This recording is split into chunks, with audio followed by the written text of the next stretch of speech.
कहानी नीरू की है। पंजाब की नीरू की शादी दिल्ली के राहुल से होती है। दिल्ली कितना बड़ा शहर है ना, लेकिन आप लोगों का घर तो बहुत छोटा है। हमारे पंजाब में तो ये बड़े बड़े घर होते हैं कि मजा ही आ जाता है। कोई बात नहीं नीरू, मैं भी तुम्हारे लिए बहुत बड़ा मकान बनाऊंगा बहुत जल्दी। नीरू के पिता जहाँ पंजाब के जाने माने व्यापारी थे, वहीं उसका पति राहुल दिल्ली में एक सिंपल नौकरी करता था। माँ, यहाँ तो घी मक्खन इतना महंगा है कि क्या बताऊं। मैं तो तरस ही जाती हूँ घी खाने के लिए। नीरू की माँ को ये सुनकर बहुत दुख होता है।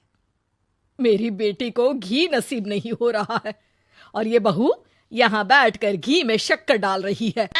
देख वनिता, मैं साफ कह रही हूँ, इस घर में जितना घी आएगा उतना ही मेरी बेटी के घर दिल्ली भी जाएगा। अरे ये क्या बात होती है माँ जी? बेटी का उतना ही करो जो अच्छा लगे। अब क्या मायके से घी और मक्खन तक की सप्लाई करोगी आप? हाँ, मेरी बेटी किसी चीज को तरसे मुझसे बर्दाश्त नहीं होता। अब क्या था, नीरू के मायके में 2 किलो घी आता तो 2 किलो दिल्ली जाता नीरू के पास। एक दिन, माँ बड़ी गर्मी पड़ती है दिल्ली में। इस घर में तो एक ही एसी है और वो भी ड्राइंग रूम में। सारा परिवार एक ही कमरे में सोता है। हाँ बेटा, वो तो हर घर की कहानी है। यहाँ भी एक ही एसी है। अरे बिल इतना आता है कि क्या बोलूं। तभी वहां राकेश आ जाता है। माँ, थोड़ी देर में यहाँ कुछ प्लम्बर आएंगे मेरे कमरे में एसी लगाने। जरा ध्यान से लगवा देना ना माँ। ओए, ऐसे कैसे तेरे कमरे में एसी लगेगा? हाँ राकेश, एक बार बात तो कर लेता। अरे पापा, वो वनिता को गर्मी में नींद नहीं आती। ड्राइंग रूम में सबके साथ सोने में वो अनकंफर्टेबल है, इसलिए। अरे पूरे परिवार के साथ वहां तेरी बहन नीरू भी तो सोती है।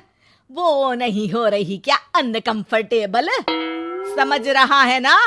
अगर एसी लगेगा तो एक दिल्ली में तेरी बहन के कमरे में भी लगेगा, तभी तू लगा सकेगा। राकेश वनिता को सारी बात बताता है। वनिता करती भी क्या, मन मारकर बैठ जाती है। माँ, ये लोग ठीक नहीं है, क्या करूं मैं? अरे बेटी, यहाँ आ जा, तू यहाँ आकर रह ले।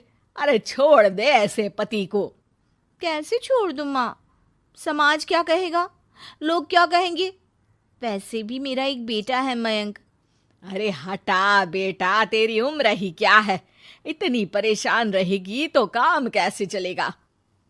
खैर, बात आई गई हो जाती है। माँ को लगता है कि नीरू ठीक है, तो वहीं नीरू के मन में एक ही लाइन चल रही होती है, यहाँ आजा। माँ ने तो बोल ही दिया है कि यहाँ आजा। बस मयंक थोड़ा सा बड़ा हो जाए, इन गरीबों को छोड़कर मैं वापस माँ के पास ही चली जाऊंगी। वो इसी सोच में बाजार में चल रही थी कि मैम, आपका दुपट्टा जमीन को छू रहा है। नीरू जैसे ही उस लड़की की तरफ देखती है, देखती ही रह जाती है। हाय रे, कितना सुंदर लड़का है ये। अब क्या हुआ? मैंने कहा आपका दुपट्टा।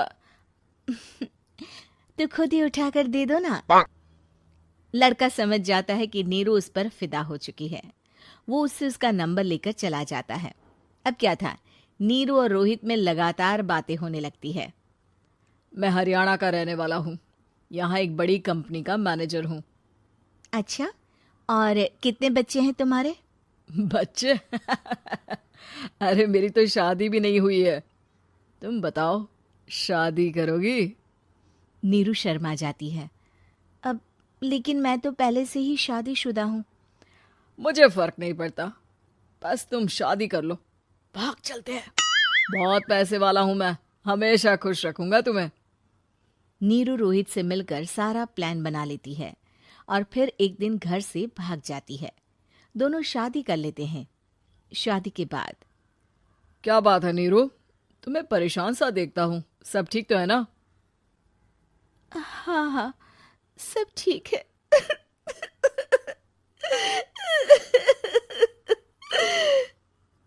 ये कहते कहते ही वो रोने लगती है। अरे क्या हो गया, रो क्यों रही हो? मैंने तुमसे एक बात छुपाई है। और वही बात अब मुझे परेशान कर रही है।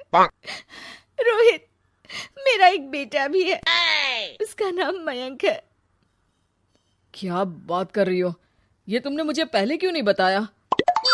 देखो नीरू, मेरी माँ को मैंने ये नहीं बताया है कि तुम शादीशुदा हो। बच्चा मैं मैनेज नहीं कर पाऊंगा। नीरू को समझ में नहीं आता कि वो क्या करे। तुम उस बच्चे को अपनी माँ को क्यों नहीं दे देती? नीरू चुपके से माँ को फोन करती है। माँ, क्या मयंक को तुम रख सकती हो? बेटा, मैं राकेश के साथ बात करती हूँ।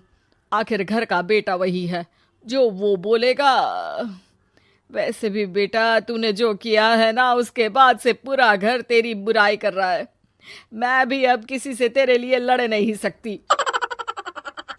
राकेश बेटा, नीरू ने तो जो किया बहुत ही बुरा किया, लेकिन मैं सोच रही थी कि क्यों ना मयंक को हम यहाँ ले आए। तभी वनीता बोल पड़ती है। वाह जी, ऐसे कैसे यहाँ ले आए? यहाँ क्या भंडारा भरा है? और जिस बच्चे की माँ ने नहीं सोचा, उसके लिए हम क्यों सोचे? नीरू को एक बार तो अपने बच्चे के बारे में सोचना चाहिए था ना।